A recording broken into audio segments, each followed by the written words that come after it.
Mr. Becerra, are you familiar with an Israeli study that had 2.5 million patients and found that the vaccinated group was actually 7 times more likely to get infected with COVID than the people who had gotten COVID naturally? Senator, I'd have to get back to you on that one. I'm not familiar with that study. Hey all, hope you're well. So, I came across this piece today, which is freaking amazing. It's really worth the watch. Go and watch this. Senator Rand Paul, who by the way is a physician, so he's got a science background, debating natural immunity. I love this piece. Check it out. Well, you think you might want to be, if you're going to travel the country, insulting the millions of Americans, including NBA star Jonathan Isaac, who have had COVID, recovered, look at a study with 2.5 million people and say, well, you know what, it looks like my immunity is as good as a vaccine or not, and in a free country, maybe I ought to be able to make that decision. Instead, you've chosen to travel the country calling people like Jonathan Isaac and others, myself included, flat earthers. We find that very insulting, goes against the science. Are you a doctor or a medical doctor? I've worked over 30 years on health policy. You're not a medical doctor. Do you have a science degree? And yet you travel the country calling people flat earthers who have had COVID, looked at studies of millions of people, and made their own personal decision that their immunity they naturally acquired is sufficient. But you presume somehow to tell over 100 million Americans who have survived COVID that we have no right to determine our own medical care. You alone are on high, and you've made these decisions, a lawyer with no scientific background, no medical degree. This is an arrogance coupled with an authoritarianism that is unseemly and un-American. You, sir, are the one ignoring the science. The vast preponderance of scientific studies, dozens and dozens, show robust, long-lasting immunity after COVID infection. Even the CDC does not recommend measles vaccine if you have measles immunity. The same was true for smallpox. But you ignore history and science to shame the flat earthers, as you call them. You should be ashamed of yourself and apologize to the American people for being dishonest about naturally acquired immunity.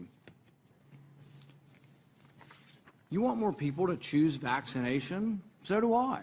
You want to lessen vaccine hesitancy? So do I. You want to have that happen?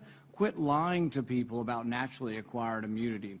Quit lording it over people, acting as if these people are deplorable and unwashed. Try persuasion instead of government cudgels.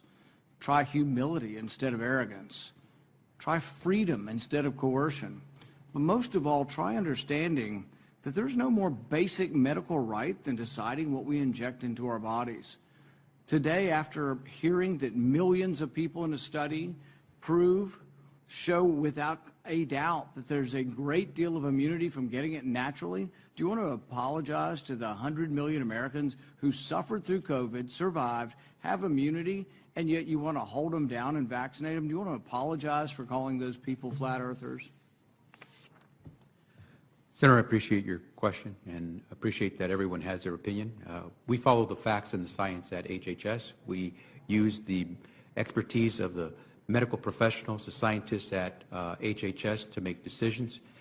It's a team effort, and we rely on what is on the ground showing us results. Except for the dozens and dozens of studies. In fact, most, if not all of the studies show robust immunity from getting the disease naturally. The CDC says if you've had measles and have immunity, you don't have to be vaccinated. The same was true of smallpox.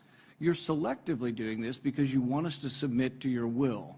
You have no scientific background, no scientific degrees, and yet you aren't really concerned about 100 million Americans who had the disease. You just want to tell us, do as you're told. That's what you're telling us. You want to mandate this on all of us. You're going to tell us if I have 100 employees, you're going to put me out of business with a $700,000 fine if I don't obey what you think is the science. Don't you understand that it's presumptuous for you to be in charge of all the science? Have you ever heard of a second opinion? I can't go to my doctor and ask my doctor's opinion. I mean, this is incredibly arrogant, combined with this authoritarian nature that you think, well, we'll just tell all of America to do what I say, and they better, or we'll fine them, or put them in jail, or not let them go to school, or not let them travel. The science is against you on this. The science is clear. Naturally acquired immunity is as good as a vaccine. The Israel study actually showing it better. This isn't an argument against the vaccine, but it's an argument for letting people make a decision who already have immunity. You're not willing to consider natural immunity? Senator, our team has reviewed every study that's out there on COVID, whether it's from Israel, from the U.S., or wherever else. They have used the facts that have been provided through the rigorous research that's been done to reach a conclusion. 660,000 Americans and more have died because of COVID. We're trying to do everything we can to save as many as possible. We're using the facts, we're following the science, and following the law. Nobody's arguing the severity of this, but you are completely ignoring the science on natural immunity. So's Fauci, so's the whole group. You're just ignoring it because you want submission. You want everybody just to submit to your will, do as you're told, despite the evidence, the large body of scientific evidence that says naturally acquired immunity does work, is an important part of how we're all going to recover from this. So's the vaccine. But when you add them together, we're at a much different place than if you ignore them. 100 million Americans, by conservative CDC estimates, have had the disease. 200 million or more now have been vaccinated. It's a good thing. Combined together, it's how the disease is. Nobody wants to get the disease. We're not advising anybody to get the disease. But if you were unlucky enough to get it, think of the nurses and doctors and orderlies who all bravely took care of COVID patients. There was no vaccine for a year and a half. They took care of people, risked their lives. They got it, survived, and now people like you are arrogant enough to say you can no longer work in the hospital because you've already had the disease. We're going to force you to take a vaccine that the science does not prove is better than naturally acquired. That's an arrogance that should be chastened.